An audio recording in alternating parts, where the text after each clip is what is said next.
پھر وہ برا وقت چلا گیا۔ انسان پہ اچھے برے وقت آتے رہتے ہیں، یہ ادوار آپ کو ڈیفائن نہیں کر سکتے، آپ کو ان چیزوں سے اوپر ہونا چاہیے۔ لیکن سجل شاید ایسا نہیں سوچتی تھی۔ سجل اور میں شاید 2 ماہ تک کلاس فیلو رہے اور ایک دفعہ پھر ہم الگ ہو گئے۔ چند سال مزید گزرے۔ ایک روز میں ایک میگزین کے صفحے پلٹ رہی تھی جب ایک جگہ میں رکی۔ کسی جویلری ڈیزائنر کے سیٹ کو گردن میں پہنے نظر آتی ماڈل کا چہرہ دیکھا دیکھا سا تھا۔ میں نے چند لمحے کے لیے سوچا، یہ لڑکی میں نے کہاں دیکھی ہے؟ میک اپ کیتے، اسموکی آئیز، بے داغ اسکن اور گردن کے گرد نگینوں کی زنجیر۔ اوہ، یہ سجل تھی۔ ارے سجل نے ماڈلنگ شروع کر دی تھی، انٹرسٹنگ۔ خیر مجھے کیا، میں کندھے اچکا کے آگے بڑھ گئی۔ میری سجل سے اگلی ملاقات کئی برس بعد ایک دن اچانک سے ہوئی۔ ہماری ملاقاتیں یوں ہی اتفاق سے ہوا کرتی تھی۔ ایک روز اسلام آباد میں کسی کے گھر ڈنر پہ مجھے سجل نظر آ گئی۔ اس وقت وہ ایک بیوروکریٹ کی بہو بن چکی تھی۔ اس کی انگلیوں میں ڈائمنڈز تھے، کوہنی پہ ڈیزائنر بیگ تھا، خود کو اس نے پلاسٹک سا کر لیا تھا، ناک کی سرجری، واضح بوٹیکس، وہ بالکل ایک مختلف انسان بن چکی تھی۔ گراؤنڈ، امیر، ماڈرن لڑکی۔ مگر مجھے بہرحال اسے دیکھ کے خوشی ہوئی تھی، وہ بھی مجھے دیکھ کے بہت خوش ہوئی۔ سجل کے پیسے سے لاکھ اختلاف صحیح، مگر سجل ایک اچھی لڑکی تھی۔ اس کو اس بات کا کریڈٹ دینا چاہیے کہ وہ ایک پسماندہ علاقے سے آئی تھی، مگر اس نے خود کو گروم بھی کر لیا تھا۔ اچھے لڑکے سے شادی بھی کر لی تھی، اپنا کیریئر بھی بنا لیا تھا۔ سجل سیٹ تھی اور اس کو دیکھ کے اچھا لگا تھا۔ کھانے کے دوران ہمیں باتیں کرتے دیکھ کے اس کے سسر نے دلچسپی سے پوچھا کہ کیا آپ دونوں پہلے بھی ایک دوسرے کو جانتی ہیں؟ میں نے جواب دینے سے پہلے سجل کو دیکھا اور تب مجھے احساس ہوا کہ اپنی تمام تبدیلیوں کے باوجود یہ آج بھی وہی سجل تھی۔ اس کی رنگت پھیکی پڑی، پہلو بدلا اور تیزی سے بولی، ہم ایک کالج میں کلاس فیلوز رہے ہیں۔ میں مسکرا دی اور اب رجکا دیے۔ وہ آج بھی اپنے چھوٹے شہر کا نام نہیں سننا چاہتی تھی۔ اس کے سسر کو میں کسی اور حوالے سے بھی جانتی تھی، سو وہ مجھ سے میری کتابوں کے بارے میں مختلف باتیں پوچھنے لگے۔ انسپائریشن کہاں سے ملتی ہے لکھنے کی؟ کیسے لکھ لیتی ہو؟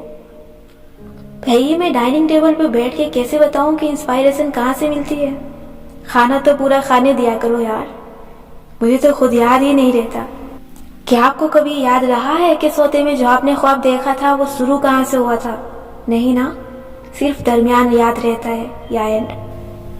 مگر خیر، میں نے ایسے سوالوں کے چند پڑھے لکھے جواب گھڑے ہوئے ہیں اور ایسے موقعوں پہ میں وہی دہرا دیتی ہوں۔ میں زندگی سے متاثر ہوں، میں جو دیکھتی ہوں اس کے بارے میں کسی اینگل سے لکھنے کی کوشش کرتی ہوں، وغیرہ وغیرہ۔ وہ مجھ سے پوچھنے لگے کہ میں اپنی کتابوں کے ذریعے کیا اچیو کرنا چاہتی ہوں۔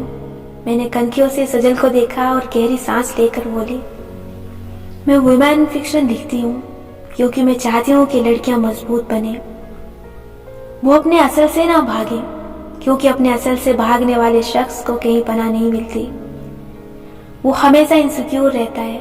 میں چاہتی ہوں کہ لڑکیاں سمجھیں کہ ہمارا اصل تو ہمارا بہترین دوست ہے، وہ ہے تو ہم ہیں، اس کو گلے لگانا ضروری ہے، اس کو اپنا فخر بنانا ضروری ہے۔ بیوروکریٹ صاحب نے دلچسپی سے پوچھا، اور کیا آپ خود بھی ایسی ہیں؟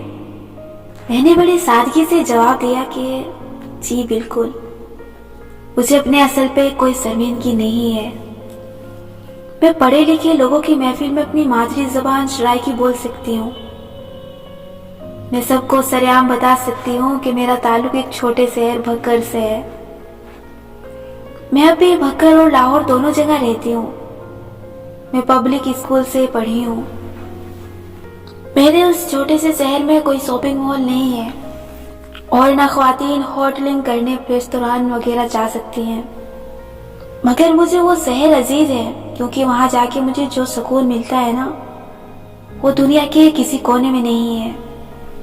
اور مزید بھی چند فکرے میں نے اس تقریر میں کہے تھے جو ابھی مجھے یاد نہیں۔ میں سجل پہ طنز نہیں کر رہی تھی، میں اسے بلا واسطہ اس کی خوف سے نکالنا چاہتی تھی جس کا وہ شکار تھی۔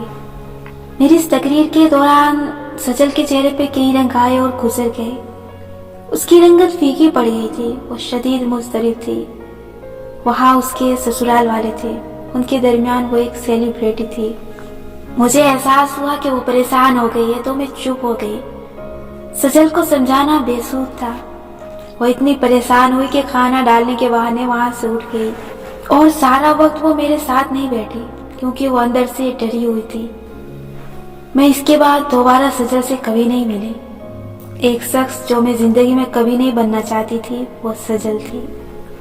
میں سوچتی تھی کہ میں سجل سے بہتر ہوں کیونکہ میں اپنے اصل سے نہیں بھاگتی. میرے ساتھ کوئی ایسا احساس کمتری نہیں جڑا جو بوجھ کی طرح میرا سر کسی بھی وقت جھکا سکتا ہو. میں نے خود پہ کبھی جھوٹے ملمہ نہیں چڑھائے سو مجھے بھری محفل میں یہ ڈر نہیں ہوتا کہ کوئی مجھ سے میرے اصل کے بارے میں سوال نہ کر لے. جو میں ہوں وہ سب کے سامنے ہوں. اچھی بری جیسی بھی ہوں سب کے سامنے ہوں. شکر ہے کہ میں سجل جیسی نہیں ہوں. لیکن بہت عرصے بعد مجھے معلوم ہوا کہ میں غلط تھی. میں سجل سے بھی بدتر مقام پہ تھی. کیسے؟ میں آپ کو بتاتی ہوں ذرا تفصیل سے. لوگ سیلف ہیلپ کا سفر عموماً کمزوری کے مقام سے شروع کرتے ہیں. جیسے اگر آپ یہ کتاب پڑھ رہے ہیں تو ممکن ہے آپ زندگی میں ناکامی یا کمزوری کے مقام پہ کھڑے ہوں. یعنی کہ آپ کو اچھے سے معلوم ہو کہ آپ کو مدد درکار ہے اور اسی لیے آپ اس طرح کی کتابوں سے مدد لینا شروع کر چکے ہیں. مگر میں نے جب سیلف ہیلپ کا سفر شروع کیا تھا تو میرا حساب الٹا تھا. میں اس وقت کامیابی کے مقام پہ تھی. ایک کامیاب رائٹر اور بہت مضبوط لڑکی تھی. میری مضبوطی کی خاندان بھر میں مثالیں دی جاتی تھی. میرے لیے یہ ماننا بہت مشکل تھا کہ میرے ساتھ کوئی مسئلہ ہے. اتنا مضبوط ہونا بھی اچھا نہیں ہوتا کیونکہ اس کا مطلب ہوتا ہے کہ ہم اپنی کمزوری سے بھاگ رہے ہیں. میں بہتر تب ہوئی جب میں نے اپنے مسئلوں کا سامنا شروع کیا. یہاں پہ میری کہانی کو روک کے ہر مسئلے کی اصل کی طرف آتے ہیں. ہمارا اصل وہی ہے جہاں سے ہمارے اندر روح پھونکی گئی تھی. اللہ تعالیٰ نے ہمارے لیے 4 کتابیں اتاری ہیں. تورات قوانین کی کتاب ہے, انجیل اخلاقیات کی, زبور دعاؤں کی اور قرآن میں یہ سب موضوعات شامل ہیں. مگر قرآن کا اصل موضوع ہے انسان. اس لیے خود کو سمجھنے کے لیے مجھے اور آپ کو قرآن کو سمجھنا ہوگا. قرآن کی ایک سورت ہے, سورت الدہر. الدہر یعنی زمانہ. اس کا دوسرا نام سورت الانسان ہے. اس کی پہلی آیت میں اللہ تعالیٰ فرماتا ہے, کیا گزرا ہے انسان پر ایک وقت زمانے میں کہ نہ تھا وہ کوئی قابل ذکر سے. یعنی کیا انسان پہ وہ وقت نہیں آیا جب وہ کوئی قابل ذکر شے نہ تھا. اس کے بعد اللہ تعالیٰ نے انسان کی تخلیق کے بارے میں بیان فرمایا ہے کہ کس طرح اللہ نے اسے ایک پانی کے قطرے سے بنایا اور پھر اس کی آزمائش کے لیے اسے سننے اور دیکھنے والا بنایا.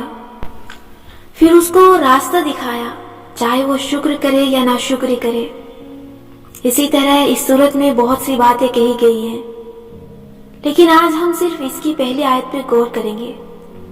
کیا انسان کو وہ وقت یاد نہیں جب وہ کچھ نہ تھا, اس کی کوئی پہچان نہیں تھی, اس کا کوئی ذکر نہیں کرتا تھا, اس کی کوئی حیثیت نہیں تھی, وہ کچھ بھی نہیں تھا. ایک دن قرآن کی اس آیت کو پڑھتے ہوئے مجھے سجل کا خیال آیا. وہ ان لوگوں میں سے تھی جو اپنے اصل سے بھاگتے تھے. وہ اس وقت کو اپنی تاریخ سے خرچ دینا چاہتی تھی جب وہ کچھ بھی نہیں تھی. اور تب یکایک مجھے اپنی استاذہ کی بات یاد آئی کہ قرآن کو پڑھتے وقت کسی دوسرے کو ذہن میں نہیں رکھنا. اگر آپ یہ آیت پڑھ رہے ہیں تو یہ آپ کے بارے میں ہے, یہ سجل کے بارے میں نہیں, نمرہ کے بارے میں ہے. کیا مجھے وہ وقت یاد نہیں جب میں کوئی قابل ذکر شے نہ تھی؟ مجھے تو یاد ہے. میں نے سوچا مجھے تو اپنے اصل پہ کوئی شرمندگی نہیں, میں تو اپنی بنیاد سے نہیں بھاگتی. تو پھر یہ آیت مجھے اس وقت کیوں سنوائی گئی؟ کیا کچھ ایسا ہے جو میں مس کر گئی ہوں؟ کیا نہیں گزرا انسان پہ وہ وقت زمانے میں جب نہ تھا وہ قابل ذکر کوئی چیز؟ میرے اوپر برے مالی حالات بھی گزرے ہیں اور ایسا وقت بھی جب میں رائٹرز بلاک کا شکار رہی ہوں. میں نے شہرت سے پہلے کا وقت بھی دیکھا ہوا ہے اور بعد کا بھی، اور مجھے کبھی میری شہرت نے غرور نہیں دیا۔ میرے ارد گرد کے لوگ جانتے ہیں کہ میرے اندر بہت سی خامیاں ہو سکتی ہیں، لیکن شہرت یا کامیابی نے کبھی میرے دوسروں کے ساتھ سلوک کو نہیں بدلا۔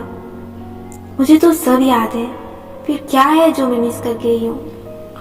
کیا نہیں گزرا انسان پہ وہ وقت زمانے میں جب نہ تھا وہ کوئی قابل ذکر شے۔ شاید یہ آیت میرے بارے میں نہیں ہے، سب جانتے کہ میں اپنے اصل سے کبھی نہیں بھاگی، اور اس کا کیا جو سب نہیں جانتے۔ کسی نے میرے اندر سے سرگوشی کی، سب مجھے ایک مضبوط اور بہادر لڑکی کے طور پہ جانتے تھے۔ میں نے یہ لڑکی بننے کے لیے بڑی محنت کی تھی، صرف اس لیے کہ کوئی اس 10-12 سال والی پہلی لڑکی کو نہ جان سکے جو کمزور تھی اور غلط فیصلے کر کے پچھتاتی رہتی تھی۔ اور وہ ایک لمحہ ایسا تھا جب مجھے احساس ہوا کہ سجل اور میرے اندر کوئی خاص فرق نہ تھا۔ اس کو پھر بھی اپنی سسل سے آگہی تھی جس سے وہ بھاگتی تھی، میرے پاس تو آگہی بھی نہیں تھی۔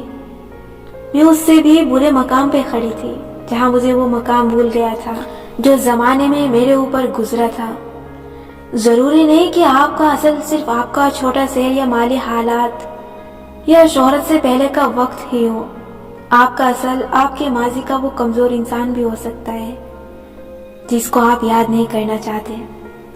تب مجھے احساس ہوا کہ میں زمانے بھر کی سیلف ہیلپ لے لوں یا کلینک ہیلپ تک چلی جاؤں، میں خود شناسی کا یہ سفر اس وقت تک شروع نہیں کر سکتی جب تک میں اس ایک شخص کا سامنا نہ کر لوں جو میرا اصل ہے۔ اس ایک شخص سے بات کیے بغیر میں روحانی اور ذہنی طور پہ تندرست نہیں ہو سکتی۔ اس شخص کو بلا دینا اور اس سے بھاگتے رہنا نہ میرے مسئلے حل کرے گا نہ آپ کے۔ ہمیں اس ایک شخص کا سامنا کرنا ہوگا۔ وہ ایک شخص کئی برس پہلے والی نمرا تھی جس کو ایک دفعہ پھر اپنے سامنے لانا ضروری تھا۔ میری کہانی کو یہاں روک کے ہم آپ کی کہانی کی طرف آتے ہیں۔ آپ کو اگر خود کو جاننا ہے تو پہلے اپنے اس ینگر سیلف سے ملاقات کرنی ہوگی جو آپ کے لیے سوائے ندامت اور شرمندگی کے کچھ بھی نہیں ہے۔ یہ آپ کا وہ پرانا ورژن ہے جو میچور نہیں تھا، اس سے کئی غلطیاں سرزد ہوئی، اس نے غلط لوگوں پہ بھروسہ کیا، غلط جگہ اپنے احساسات لٹائے۔ آپ کا یہ پرانا ورژن اپنے حق کے لیے درست موقع پہ نہیں بدل سکا۔ اس کو جس نے جب چاہا ہرٹ کیا۔ آپ کو اپنے اس پرانے کمزور وجود پہ بہت غصہ آتا ہے، کیوں تھے آپ ایسے؟ لیکن اب آپ ایسے نہیں ہیں، آپ نے سبق سیکھ لیا اور آگے بڑھ گئے، شکر ہے۔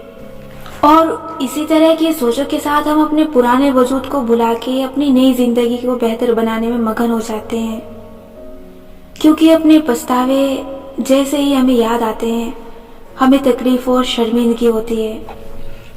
ہمارا سیلف ڈیفینس میکنزم یہی بن جاتا ہے کہ ہم اس وجود کو اپنے دل کی زمین میں دفن کر دیں، مگر دل کوئی قبرستان تھوڑی ہے، قبریں تو مردہ زمین پہ کھودی جاتی ہیں، اور دل زندہ زمین ہے، اس میں جو بھی دفن کرو وہ بیج کی طرح ہے، کئی گنا بڑا ہو کے واپس اگاتا ہے۔ دل اگر زندان ہے تو زندوں کے لیے، ایک دفعہ جو اس میں آ جائے وہ ہمیشہ زندہ رہتا ہے، جاگتا رہتا ہے۔ آپ کا اپنے پرانے وجود کو دل کے قید خانے میں پھینک کے یہ سمجھنا نادانی ہے کہ وہ خود ہی بھوک پیاس سے مر جائے گا، وہ ایسے نہیں مرتا۔ آپ کے اندر آپ کا ہی وجود کیسے مر سکتا ہے؟ آپ کے پچھتاوے اس کی غذا ہیں، آپ کی اس سے بھاگنے کی کوشش اس کی آکسیجن ہے۔ وہ ایک کال کوٹلی میں اب بھی بیٹھا ہے، ٹانگوں کے گرد بازو لپیٹے، گھٹنوں پہ ٹھوڑی ٹکائے، وہ آپ کی واپسی کا انتظار کر رہا ہے۔ دل کا قید خانہ اس وجود کی جگہ نہیں تھی، یہ وہ دور ہے جو زمانے میں آپ پہ بیت چکا ہے۔ اس کو آپ جتنا بلائیں، جتنا اندر دفن کریں، یہ آپ کو آوازیں دیتا رہتا ہے۔ کبھی قید خانے کی اونچی دیواروں سے آنے والی آوازیں سنی ہیں؟ ان کی گونج پلٹ پلٹ کے سنائی دیتی ہے۔ ایسے ہی آپ نے اپنے اوپر گزرے ایک دور کو اپنے اندر بند کر دیا ہے۔ آپ سمجھتے ہیں کہ آپ کا پرانا سیلف ہے، اب آپ اس جیسے نہیں رہے۔ اگر ایسا ہی ہے تو یہ انسان مر کیوں نہیں جاتا؟ جب بھی آپ کی زندگی میں کوئی خوشی آنے لگتی ہے، یہ انسان اندر سے آواز لگاتا ہے کہ یہ خوشی جلد چلی جائے گی، جب بھی آپ کسی نئے شخص پہ بھروسہ کرنے لگتے ہیں، یہ کہتا ہے کہ جیسے پہلے لوگوں نے آپ کو استعمال کیا، یہ شخص بھی وہی کرے گا۔ یہ انسان کبھی آپ کو آگے نہیں بڑھنے دیتا، یہ آپ کو اپنی منفی باتوں سے واپس اسکوائر ون پہ لا کھڑا کرتا ہے۔ یہ آپ کو بتاتا ہے کہ آپ اتنے اچھے نہیں ہیں جتنا لوگ آپ کو سمجھتے ہیں، کیونکہ جس دن آپ کی زندگی میں آئے نئے لوگوں کو آپ کی حقیقت معلوم ہوگی نا، وہ آپ کو چھوڑ جائیں گے۔ کبھی آپ کو اس بات سے ڈر لگتا ہے کہ اگر نئے ملنے والے کچھ لوگ میرا ماضی جان لیں تو میں انہیں کھو دوں گا۔ یہ بات آپ کے ذہن میں کون ڈالتا ہے؟ دل کی کال کوٹڑی میں بیٹھا یہ اداس وجود۔ آپ اس سے اب تک پیچھا کیوں نہیں چھڑا سکے؟ کیونکہ آپ سمجھتے ہیں یہ کوئی اور ہے، کیونکہ اب آپ بدل چکے ہیں۔ سو یہ بے وقوف گناہگار شخص آپ کی ایک جھلی تھی جسے سانپ کی طرح آپ نے اتار کے پھینک دیا ہے، مگر آپ غلط ہیں۔ یہ آپ ہی ہیں، یہ آپ ہی تھے۔ وہ سارے غلط فیصلے، وہ سارے گناہ، وہ ساری نادانیاں آپ نے خود کی تھی۔ آپ کو کسی نے وہ سب کرنے پہ نہیں ورگلایا تھا۔ ان پچھتاووں میں دوسروں کا حصہ نکالنا چھوڑ دیں، وہ سب آپ نے خود کیا تھا، کیونکہ اس وقت آپ کی عقل سمجھ اتنی ہی تھی۔ آپ کو اپنے پچھتاووں کو اپنانا ہوگا۔ وہ زندگی کا سیاہ دور نہیں تھا، وہ ایک تجربہ تھا۔ سیلف ہیلپ کا سفر شروع کرنے سے پہلے میں نے جان لیا تھا کہ مجھے پرانی نمرا سے بات کرنے کی ضرورت ہے۔ جب تک کچھ چیزیں میں اپنے آپ کے ساتھ طے نہیں کروں گی، میں زندگی میں آگے نہیں بڑھ سکتی۔ اگر آپ بھی اپنے ماضی کی غلطیوں پہ اس حد تک شرمندہ ہیں کہ اپنے پرانے وجود کو بھلا دینا چاہتے ہیں، تو آپ وہی غلطی کر رہے ہیں جو سجل نے کی، جو میں نے کی۔ یہ غلطی ہمیشہ ہمیں بے چین رکھتی ہے۔ ہم اپنے ماضی سے نظریں ملانے سے ڈرتے ہیں۔ سجل نے خود کو اتنا گروم کر لیا کہ کسی کو معلوم نہ ہو سکے وہ کبھی ایسی ماڈرن اور ویل ڈریسڈ نہیں تھی۔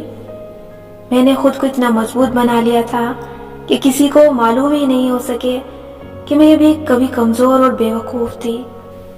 اس کا یہ مطلب نہیں ہے کہ سجل کو ہر ایک کو پکڑ پکڑ کے بتانا چاہیے کہ اس کا بیک گراؤنڈ کیا ہے، یا مجھے اس بات کا اشتہار لگانا چاہیے کہ میں کبھی کمزور ہوا کرتی تھی۔ ہمیں کسی دوسرے سے کچھ نہیں کہنا، صرف اپنے آپ سے بات کرنی ہے۔ اپنے اور اپنے پرانے وجود کے درمیان ایک گفتگو کرنی ہے اور چند باتیں سیٹل کرنی ہے تاکہ دوبارہ کبھی ماضی کا ذکر ہمیں اذیت نہ دے۔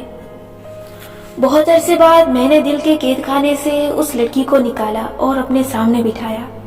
سائیکولوجی میں اس کو خالی کرسی کی تکنیک یا ایسا ہی کچھ کہتے ہیں۔ میں نے اپنے سامنے ایک خالی کرسی رکھی اور تصور کیا کہ اس میں میرا چند سال پرانا ورژن بیٹھا ہے، وہ کمزور اور منفی لڑکی جس نے بہت غلطیاں کی اور جس کی اچھائیوں کی کسی نے قدر نہیں کی، اور اس نے چپ چاپ سب برداشت کرنا سیکھ لیا۔ تمام عمر میرا سب سے بڑا مسئلہ ہی یہی رہا ہے کہ میں اپنے حق کے لیے آواز نہیں اٹھاتی تھی۔ میں لوگوں کو معاف کرتی رہتی تھی، ان کو نہیں بتاتی تھی کہ مجھے ان کی باتیں اور ان کا رویہ تکلیف دے رہا ہے۔ اب میں ایسی نہیں ہوں، اسی لیے مجھے اپنے پرانے وجود پہ غصہ آتا تھا اور شرمندگی ہوتی تھی۔ میں آپ کو اپنی کہانی کیوں سنا رہی ہوں؟ کیونکہ اس لڑکی کو اپنے سامنے بٹھا کے میں نے جانا کہ ہم انسانوں کے لیے ایک دوسرے سے کمیونیکیٹ کرنا کتنا ضروری ہے۔ پہلا کمیونیکیشن آپ کو اپنے ساتھ ہونا چاہیے۔ آپ نے بھی اس لڑکی یا اس لڑکے کو اپنے سامنے بٹھانا ہے جو آپ کے اندر کسی پیراسائٹ کی طرح بیٹھا آپ کی توانائی چوس رہا ہے۔ آپ نے اس سے نفرت نہیں کرنی، اپنے ماضی سے آپ نے نہ نفرت کرنی ہے نہ بھاگنا ہے، اس کو سامنے بٹھانا ہے۔ سامنے بٹھانے کا مطلب ہے کہ اس کو یاد کریں، ان تمام کاموں کو بھی یاد کریں جنہیں کرنے سے آپ کا بہت نقصان ہوا تھا۔ اس عمل سے تکلیف ہوگی، کوئی سرجری تکلیف کے بغیر نہیں ہوتی۔ آپ کو آج یہ تکلیف اٹھانی چاہیے۔ یہاں میں آپ سے ایک بات پوچھنا چاہتی ہوں، کیا آپ اپنے اعمال کی ذمہ داری قبول کرتے ہیں؟ ہمارے یہاں اکثر لوگوں کا مسئلہ یہ ہے کہ وہ اپنے اعمال کی ذمہ داری نہیں لیتے۔ ذمہ داری لینے کا مطلب ہے اس بات کو تسلیم کرنا کہ ہاں یہ میں نے خود کیا ہے، مجھے یہ درست لگا۔ میرے پاس جو آپشن تھے ان میں یہی بہترین حل تھا، مجھے یہ نہیں کرنا چاہیے تھا۔ اس کام کے نتائج غلط نکلے، میں اس پہ شرمندہ ہوں، مگر میں اس تجربے سے سیکھی جانے والی غلطیوں کو نہیں دہراؤں گی۔ ذمہ داری نہ لینا کیا ہے؟ فلاں نے میرے ساتھ ظلم کیا، فلاں نے مجھے ورگلایا، فلاں نے فلاں کو میرے خلاف بہکا دیا، فلاں نے مجھے اتنا پریشر دیا کہ مجھ سے وہ غلط فیصلہ ہو گیا، میرے ماں باپ نے یہ کر دیا، قسمت تھی جو میری آنکھوں پہ اس وقت پٹی بن گئی تھی، ورنہ میں ایسی نہ تھی، یا میرے اوپر کسی نے جادو کر کے میرا دماغ اپنے قبضے میں کر لیا تھا، ورنہ میں ایسا کیسے کر سکتی تھی۔ ذمہ داری لینے کا مطلب ہے کہ نہیں بھائی، کسی دوسرے نے کچھ نہیں کیا، یہ میرا اپنا فیصلہ تھا، یہ میری اپنی چوائس تھی، غلط تھی یا صحیح تھی، یہ میں نے خود کیا ہے۔ توبہ یہ نہیں ہے کہ اپنے گناہوں پہ اتنی شرمندگی ہو کہ اس سے منہ چھپا کے بھاگ جائے۔ توبہ اس گناہ کی معافی مانگنے ہو اور دوبارہ نہ کرنے کا عہد کرنے کا نام ہے۔ انسان دوبارہ وہی کام کرنے سے خود کو بچاتا ہے جس کو پہلی دفعہ کرنے پہ نقصان اٹھانے کی وجہ اس کو یاد ہو۔ اگر آپ اپنے ماضی کو بھلانے کی کوشش کریں گے تو آپ کو کیسے یاد رہیں گی وہ غلطیاں جو آپ نے کی تھی۔ توبہ اور اصلاح اپنے گناہ کی وجہ ڈھونڈنے کا نام ہے۔ میں نے وہ کیا تو کیوں کیا، میں نے دھوکہ کھایا تو کیوں کھایا، میں غلط شخص کی محبت میں پڑا تو اس کی کون سی ایسی بات ہے جو مجھے اس کے فندے میں پھانستی چلی گئی۔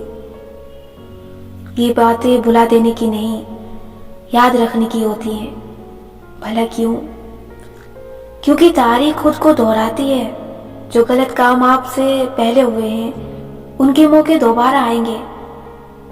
شاید ابھی آپ کو اس بات پہ یقین نہ آئے، لیکن اپنی جس پرانی غلطی پہ آپ کو شرمندگی تھی وہ زندگی کے کسی موڑ پہ آپ کو کسی دوسری شکل میں ترغیب دلائے گی۔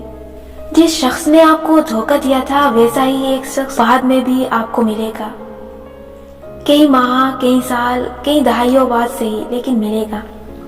اگر یہ یاد نہ رہے کہ اس کی کیا بات آپ کو اس کے جال میں پھنسا دیتی تھی تو اس نئے وار سے کیسے بچ پائیں گے؟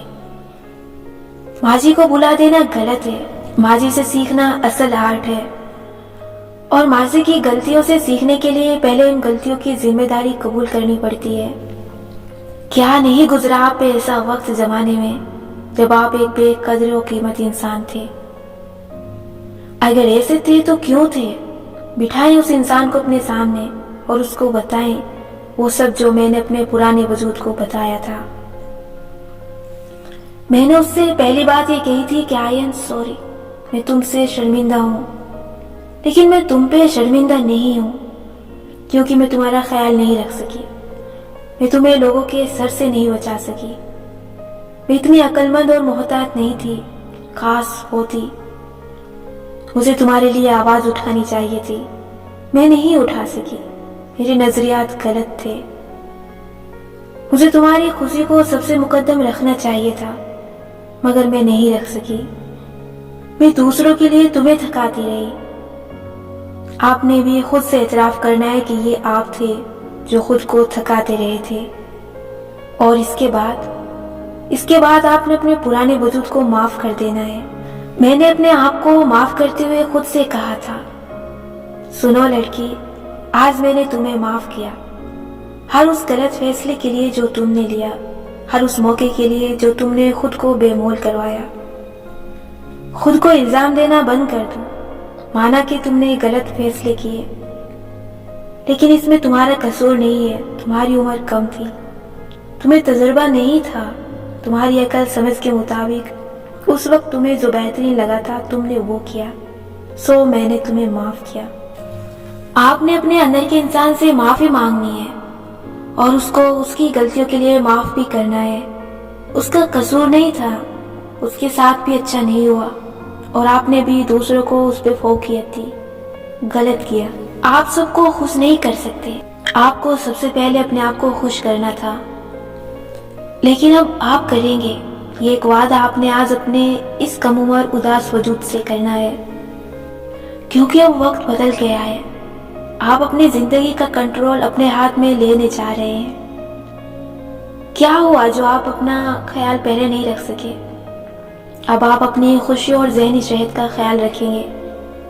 اب آپ کے سارے فیصلے اس انسان کے لیے ہوں گے، اور آپ نے اپنے ماضی سے کہنا ہے کہ اب بس اور نہیں، میں نے تمہیں معاف کیا اور تم نے مجھے، لیکن آج سے تم یعنی میرا ماضی میرے حال میں عمل دخل نہیں دیں گے۔ یہ سب سے ضروری مرحلہ ہے۔ آپ نے خود سے بآواز کہنا ہے کہ اب تم مجھے نہیں بتاؤ گے کہ میرے ساتھ ہمیشہ غلط ہوگا۔ جس پہ بھی میں اعتبار کرنے لگوں وہ غلط ہی نکلے گا۔ مجھے اپنے عمل سے شرمندگی ہے، لیکن مجھے اپنے آپ پہ شرمندگی نہیں ہے، کیونکہ آپ کا ماضی جب کہتا ہے کہ آپ کے ساتھ ایک دفعہ پھر برا ہوگا تو وہ غلط کہتا ہے۔ جانتے ہیں کیوں؟ کیونکہ سیلف ہیلپ کا یہ سفر شروع کرتے وقت میں نے جان لیا تھا کہ اب میرے ساتھ ایسا نہیں ہوگا جیسے ماضی میں ہوا تھا۔ وہ سب میرے پرانے وجود کے ساتھ ہوتا تھا۔ جب میں پرانے نمرا جیسی رہوں گی ہی نہیں تو میرے ساتھ وہ سب کیسے ہوگا جو پہلے ہوا کرتا تھا؟ منفی لوگ منفی لوگوں کو اٹریکٹ کرتے ہیں اور مثبت لوگ مثبت لوگوں کو۔ جب میں ایک کمزور اور منفی انسان نہیں رہوں گی، اپنی خامیوں پہ کام کروں گی، تو میرے دائرے میں صرف مثبت لوگ شامل ہو سکیں گے۔ یہ میں خود سے نہیں کہہ رہی، یہ سائیکولوجی کہتی ہے۔ انسان جیسا ہوتا ہے وہ ویسے ہی لوگوں کو اٹریکٹ کرتا ہے۔ میں نے کرسی پہ بیٹھی اس لڑکی سے کہا کہ میری اینڈنگ تم سے مختلف ہوگی، میں تمہارے جیسی نہیں ہوں۔ بھلے تم مجھے یہاں تک لائی ہو، لیکن اب تم میری زندگی میں مداخلت نہیں کرو گی۔ میں اپنی زندگی بدلنے جا رہی ہوں۔ میرا اللہ تعالیٰ مجھ سے ناراض نہیں ہے، اس نے مجھے نہیں چھوڑا۔ اس کے لیے میں آج بھی وہی نرم و نازک سا وجود ہوں جسے اس نے کئی برس پہلے دنیا میں 2 انسانوں کے سپرد بطور امانت کیا تھا۔ مجھے یہ یقین تھا کہ میرے اللہ تعالیٰ نے مجھے اکیلا نہیں چھوڑا، وہ صرف یہ دیکھ رہا ہے کہ میں کب اپنی حالت بدلتی ہوں۔ وہ زمین پہ نہیں آئے گا، وہ میری مدد تب کرے گا جب میں خود اپنی مدد کروں گی۔ اپنی پرانی غلطیوں کو یاد کر کے اپنے کم عمر وجود سے بات کرنا ایک ایکسرسائز ہے جو آپ کو کم از کم 1 ہفتے تک ہر رات 5 سے 10 منٹ تک کرنی چاہیے۔ اس کے بعد بھی کبھی کبھی آپ کا ماضی آپ کو تنگ کرے گا، سو آپ نے وہ کرنا ہے جو میں نے کیا تھا۔ اس دن کے بعد سے میں نے اپنی ایک روٹین بنا لی۔ میں جب بھی کچھ نیا کرنے لگتی یا کوئی بڑا فیصلہ لینے کے قریب ہوتی اور میرے اندر موجود یہ لڑکی مجھے کچھ برا یاد کرواتی تو میں اس کو کہتی کہ تم ابھی خاموش رہو، میں تم سے بعد میں بات کروں گی، اور یوں میں اسے اگنور کرنے لگی۔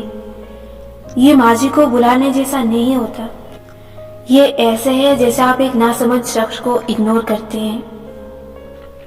میں ایک زمانے میں ناسمجھ تھی، آج کے حالات مختلف تھے۔ آپ کا ماضی آپ کا اصل ہے جس کو اپنا لینا چاہیے، لیکن اب آپ اس کے تجربے کی بنیاد پہ زندگی نہیں گزار سکتے۔ ماضی میں جو ہوا اب وہ نہیں ہوگا۔ اگر آپ ایک مختلف انسان بن جائیں، جیسے سجل بڑے شہر میں موو کر جانے کے بعد چھوٹے شہر کے طریقوں کے مطابق زندگی بسر نہیں کر سکتی تھی۔ ایک اور چیز جس نے مجھے ماضی کے پچھتاووں سے نکلنے میں بہت مدد دی وہ ایک سطر تھی۔ کہتے ہیں جب کسی تاریکی سے نکلنا ہو تو ایک سطر تھام لو، ایک لائن، ایک ڈائلاگ، چند الفاظ، پھر اس کو خود سے دہراتے رہو۔ میں نے بھی ایک سطر تھام لی اور اسے خود سے دہراتی رہی، اور وہ سطر یہ تھی کہ میرے ساتھ دوبارہ وہ نہیں ہوگا جو پہلے ہوا، کیونکہ اب میں وہ شخص نہیں رہی۔ دھیرے دھیرے اس منفی انسان کی آوازیں مدھم ہونے لگیں گی۔ یہ مکمل طور پہ آپ کی جان نہیں چھوڑے گا، لیکن آپ اسے بنا کسی اذیت کے پس منظر میں دھکیلنے کے قابل ضرور ہو جائیں گے۔ آپ کو بس ماضی سے سبق لینا ہے تاکہ مستقبل میں آپ وہ غلطیاں نہ دہرائیں بلکہ نئی غلطیاں کریں، کیونکہ غلطیاں تو ہم سب نے ہر دور میں کرنی ہیں، جب ہم قابل ذکر شے نہیں تھے تب بھی، اور جب ہم قابل ذکر بن جاتے ہیں تب بھی۔ مگر اللہ تعالیٰ کو وہ خطاوار پسند ہے جو اپنی غلطیوں سے سیکھنے والے ہوں اور ان پہ نادم ہوں، نہ کہ ان کو بھلا کے ان سے نظریں چرانے والے ہوں۔ سو آج سے ایک سطر تھام لیں ضروری نہیں ہے کہ وہ سچ ہو، ضروری ہے کہ آپ کو اس پہ یقین بھی ہو۔ بس جب کبھی پچھتاوا ہو اس سطر کو خود سے دہراتے رہیں، یہاں تک کہ وہ آپ کی زندگی کا سب سے بڑا سچ بن جائے۔ کتاب بند کرنے سے پہلے آج کی مشق کرنا مت بھولیے گا۔ آج کے سوالات: ماضی کے کس غلط فیصلے پہ آپ کو شرمندگی ہے؟ آپ نے وہ غلط فیصلہ اپنی کس کمزوری کے سبب کیا تھا؟